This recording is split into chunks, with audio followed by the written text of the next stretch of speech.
Salam la famille, c'est un match incroyable du Sénégal, mais beaucoup de choses se sont passées. Il faut qu'on en parle. Donc c'est un vlog slash débrief parce que je veux parler de mon avis sur ce match, mais j'y étais, j'ai pris quelques images. Donc let's go les gars. Déjà le trajet, il faut savoir que c'est très compliqué. Les jours de match, le trajet Dakar-Diamniadio, c'est hyper compliqué. Nous, jusqu'à Thiaroye, j'imagine pour tout le monde aussi, c'est pas compliqué. Vers Sangalkam, on va dire après le péage de Rufisque là, quand tu arrives encore à apercevoir soit Dakar Arena ou bien Diamniadio, aujourd'hui, c'est là où les bouchons ont commencé. Nous, on a un ami qui était en plein dedans. À 5 km de lui, il nous disait déjà, les gars, moi, je bouge plus.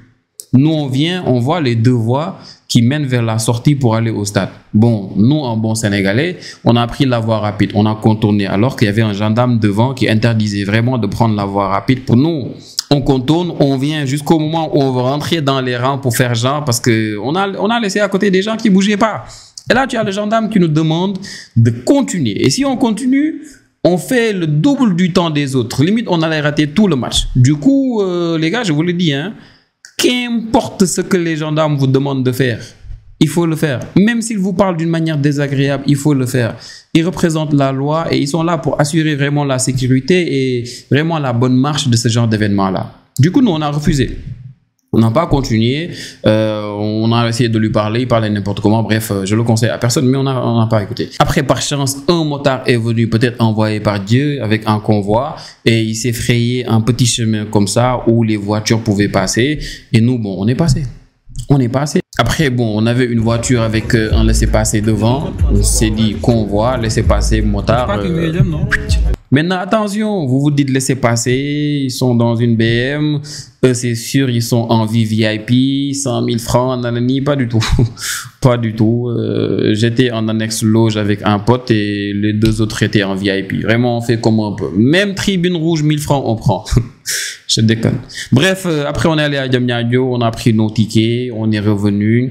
Et là, quand on rentre dans le tunnel, on sort du tunnel pour essayer d'aller nous garer. C'est là que tu te rends compte qu'aujourd'hui, il y a vraiment du monde. Je vous assure, je sais même plus c'était quand la dernière fois qu'on a eu autant de monde au stade pour regarder l'équipe. Maintenant, pour moi, il y a deux facteurs qui jouent. Aujourd'hui, c'était un jour férié à cause du lendemain du Mawlud et aussi le fait que, ouais, c'est la rentrée. L'équipe manquait aux supporters. Après parking, on s'est garé, vous savez, laissez passer, le paraître, Napante, Techel, tout ça. Et nous, on est venu à un moment où le speaker, il annonçait un peu le 11 de départ. On est venu, on s'est posé et c'était quoi, 20 minutes avant le match. Du coup, il n'y avait pas beaucoup de monde, mais tu sentais déjà, vu ce qu'on avait laissé d'or, qu'il allait y avoir du monde au fait. Et je vous le dis, les gars, de source sûre et très claire, vous le comprendrez après, parce que là, c'est avant la mi-temps. Après la mi-temps, vous allez voir le monde qu'il y a. La Fédé de source sûre est très claire. Ils ont vendu moins de 35 000 tickets physiques. Et sur le site internet en ligne, ils ont vendu moins de 5 000. Donc, tu as moins de 40 000 tickets qui ont été vendus pour un stade avec 50 000 places. Pour moi, c'était quelque chose. C'était vraiment quelque chose. Et vous allez voir là, en deuxième mi-temps, c'est là où il y a vraiment plus de monde. Bref, moins de 20 minutes plus tard, tu avais l'entrée des deux équipes. Hein, vraiment une ambiance folle et par respect pour le Soudan et pour qu'ils puissent jouer de la pire manière possible aussi, on s'est tous levés pour leur hymne national et j'ai pas pris. Je sais pas pourquoi, mais j'ai pris pour l'hymne du Sénégal. Et les gars, s'il vous plaît, je vous demande 1 minute pour essayer d'écouter cet hymne. Qu'importe ce que vous êtes en train de faire, levez-vous, mettez votre main sur votre poitrine et voilà, par respect. Celui qui quitte la vidéo n'est pas patriote.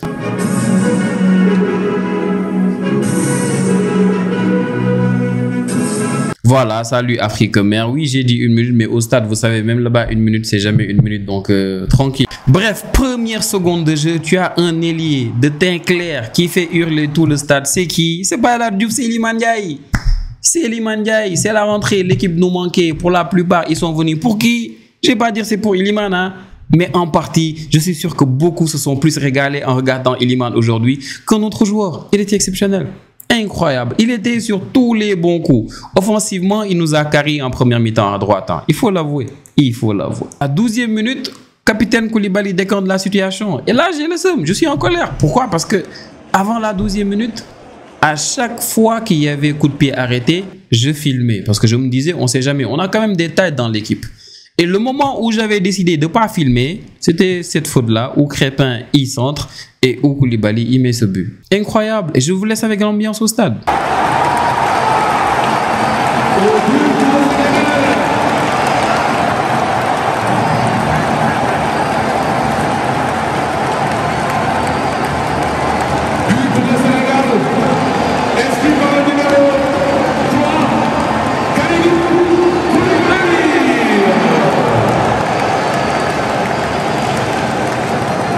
Minute, Kalidou Koulibaly, encore capitaine Kouli, nous rappelle pourquoi la CAN en Égypte, la stratégie de presser pour l'Algérie, c'était de tout faire pour pas que Koulibaly envoie de très longs ballons dans le dos de la défense. Il l'a fait aujourd'hui pour Pape Matar Sarr. Et devinez ce qu'il a fait Pape Matar Sarr. Contrôle magnifique, crochet du droit, but du pied gauche.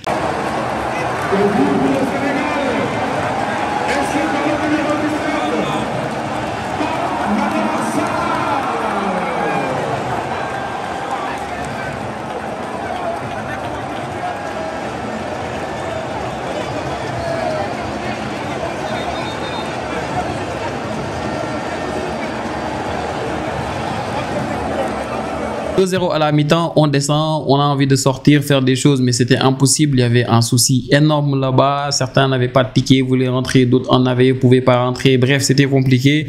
On remonte et là, en deuxième mi-temps, les gars, il y avait vraiment moins de 40 000 personnes là-bas. Regardez. Ça se voit que vraiment, il y avait du monde aujourd'hui. Et dites-moi en commentaire si vous avez été au stade quelques fois. La dernière fois qu'on a eu autant de monde, c'était il y a un peu longtemps, je pense. Peut-être Sénégal-Algérie, je ne me rappelle plus, mais c'était il y a un peu longtemps, je pense. Et là, en deuxième mi-temps, la seule grosse occasion du Soudan, c'était quand le numéro 10 là qui est entré en deuxième mi-temps, c'est lui qui a la plus grosse occasion avec sa frappe là du pied gauche qui a été déviée et qui a touché le poteau. La plus grosse occasion en deuxième mi-temps du Sénégal, le contre-attaque, Iliman Ndiaye qui retrouve magnifiquement El Hadj Malick Diouf sur le côté gauche. Je vous assure, vous qui étiez chez vous, sûrement vous vous êtes dit, fait la passe à qui? Si vous vous êtes dit ça, ne vous dites pas que vous étiez seul. Même au stade, tu avais un gars, un vieux, qui disait, mais Iliman, à qui il fait la passe? Il n'avait même pas vu El Hadj Malick Diouf. C'est pour vous dire à quel point cette passe était magnifique. Et quel centre, quelle patte gauche d'El Malick Diouf. Sadio Mané rate la balle, mais après, vous avez vu, hein, la balle a touché la barre. Et c'est ça la plus grosse occasion en deuxième mi-temps du Sénégal. Bref, ça, c'était la partie vlog où je vous montrais beaucoup ce qui s'est passé. Là, on va essayer de parler un peu, même si je vais peut-être mettre des choses illustratives. Hein. Mais vraiment, c'était un match top. Incroyable. Vraiment... Aujourd'hui, de la défense jusqu'à l'attaque, on a fait un match complet. Contre le Soudan, c'était pas si évident que ça parce que avant ce match-là, c'était l'équipe qui voyageait la mieux, on va dire, dans ce groupe-là. En fait, à l'extérieur, c'était la meilleure équipe devant. Et vous avez vu ce qu'on a vécu à Benghazi quand on les a joués dernièrement, le 0-0 qu'on a fait là-bas, même si on a eu des occasions aussi. Mais voilà, en fait, aujourd'hui, c'était un match qu'il fallait gagner. Avant la grande finale de ce mardi-là contre la RDC, il fallait gagner ce match-là. Et on va pas dire que c'était très compliqué. Hein. Offensivement, aujourd'hui, ils n'étaient pas terribles. Et même moi, j'étais énervé par moments par le fait qu'il y avait beaucoup d'appels en haut, mais tu n'avais pas de joueurs qui osaient tout le temps faire cette passe-là. Donc, la balle que Koulibaly envoie dans le dos de la défense, c'est quelque chose que j'ai hyper bien accueilli parce que j'ai attendu ça toute la première période. Maintenant, parlons de Iliman Ndiaye, les gars. Je vous assure, Iliman Ndiaye, offensivement, c'est fort, c'est très fort. Et Iliman Ndiaye, là, que j'ai vu, quand je le compare à Iliman Ndiaye d'il y a 2 ans, quand je le compare à Iliman Ndiaye de Sheffield, quand je le compare à Iliman Ndiaye de Marseille, ce n'est plus le même Iliman Ndiaye. Iliman Gaynde Ndiaye maintenant, c'est plus Iliman Ndiaye seulement. Iliman Gaynde Ndiaye, le boy, il a de la force maintenant. Il est très solide. Le boy, même quand il est surpris par la balle ou bien qu'il glisse, parce qu'il a beaucoup glissé aujourd'hui, ou qu'il glisse, il a la force de se relever immédiatement et hop, il enchaîne les doubles contacts. Par moment, je regarde Iliman Ndiaye, je vois Iniesta. Pourtant, je regarde bien Iliman Ndiaye, mais je vois Iniesta. Les croquettes à double contact aujourd'hui, il en a abusé et ça le réussit tellement. Il le fait, il fait ce qu'il veut. Il est trop fort. Il nous a carré dans ce match-là. Et maintenant, techniquement aussi, vous savez, on a de la bagage. Regardez ce but-là de Pape Matar Sarr. Regardez ce but-là. Et je vous assure, avant le but Pape Matar Sarr, il ne faisait pas un match de fou. Hein. Mais c'est juste pour vous dire, au fait, les grands joueurs, c'est ça. Il a été exceptionnel. Donc aujourd'hui, moi, perso, le match de Kalidou Koulibaly, bon, pour moi, c'est l'homme du match. Hein, mais Kalidou Koulibaly, il nous fait quand même 2 frayeurs parce qu'il y a à 2 reprises, il a essayé de contrôler la balle de la poitrine quand il fallait dégager. La première fois, c'était à l'intérieur, juste à l'entrée de la surface même, on va dire. Il peut mettre la tête, il contrôle la balle de la poitrine et on perd la balle.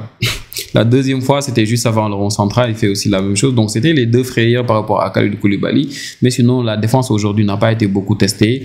Tu as Moussa Niakhaté qui lui sort sur blessure, mais il dit qu'il avait des gènes bien avant même, en première mi-temps. Espérons qu'il sera rétabli pour jouer mardi. Sinon aussi, le milieu, les gars. Hein, aujourd'hui, tu as Pape Gueye qui démarre. En tant que pointe basse et devant lui on a eu Pape Matar Sarr, on a eu aussi Habib Diarra. Moi je pensais pas que Pape Matar Sarr allait jouer parce que Pape Matar Sarr déjà il était grippé un peu, il a dit en conférence de presse Pape Thiaw il y a 2 jours, donc je m'attendais à voir du Lamine Camara qui est venu en deuxième mi-temps, mais c'était intéressant la configuration du milieu avec Pape Gueye comme pointe basse. Il a été super encore, comme d'habitude il fait partie des meilleurs joueurs de ce match là.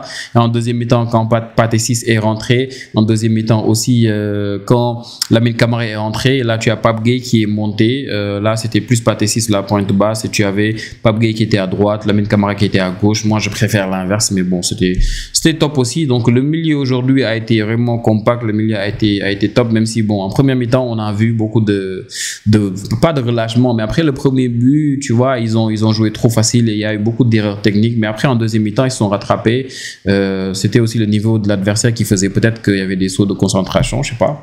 Et en deuxième mi-temps, bon, c'était correct aussi. On a eu des occasions. Malheureusement, bon, il y a beaucoup de choses qui font qu'on n'arrive pas à tout bonifier. Sadio Mané a voulu jouer 9. On a vu, c'est plus Boulaye qui a joué à gauche en deuxième mi-temps. Même quand Jackson est rentré, Jackson est allé à gauche. C'est Sadio Mané qui, tout le temps, quand on sortait les balles longs, c'est Sadio Mané qui se levait pour essayer de dévier la balle. Parfois, miraculeusement, ça touchait sa tête.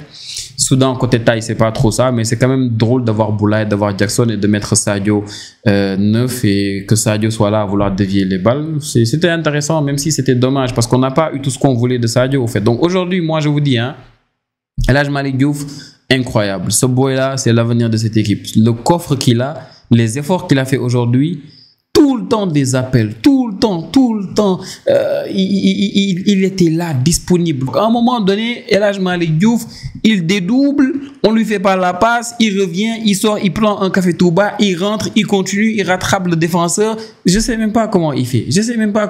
Mais le boy là, c'est juste une folie. Il est trop fort. Et après, tu as aussi Kalidou Koulibaly, comme j'ai dit, homme du match. Mendy n'a pas été trop inquiété, donc tranquille. Crépin, assez moyen. Au milieu, Pape Gueye, je vous ai dit, incroyable, exceptionnel. Et maintenant, en attaque, tu as aussi Boulaye Dia. Bon, Boulaye Dia, il a beaucoup essayé en première mi-temps. Il a une très grosse occasion. Cette frappe-là du pied gauche, je me rappelle.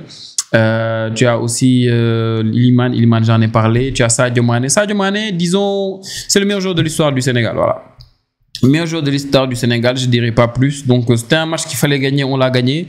Maintenant les gars, pour moi, on va vers le match le plus important de l'équipe nationale du Sénégal depuis Sénégal-Égypte, le match des lasers. Depuis ce match-là, pour moi, le match le plus important qu'on a joué depuis ce match-là, c'est le match qu'on jouera mardi contre la RDC chez eux. Il faut gagner. La RDC, ils sont devant avec 16 points. La RDC, ils sont devant avec 16 points. On est en bas avec 15 points. On gagne, on prend 18 points. On les laisse de 2 points derrière. Après, qu'importe ce que fait le Soudan, tranquille. Ils seront 3 points derrière. Ça, c'est pas un problème. Maintenant, vous me direz peut-être, oui, on a un certain avantage parce que la RDC doit jouer contre le Soudan la 10e journée, c'est-à-dire qu'on jouera contre la Mauritanie. Oui, mais on sait jamais. On sait jamais parce que, oui, Soudan du Sud et Mauritanie, ça paraît léger pour nous. Mais quand on va pas faire ce qu'il faut contre la RDC, ce sera énorme. La première place, il faut l'assurer, on part, on est tranquille.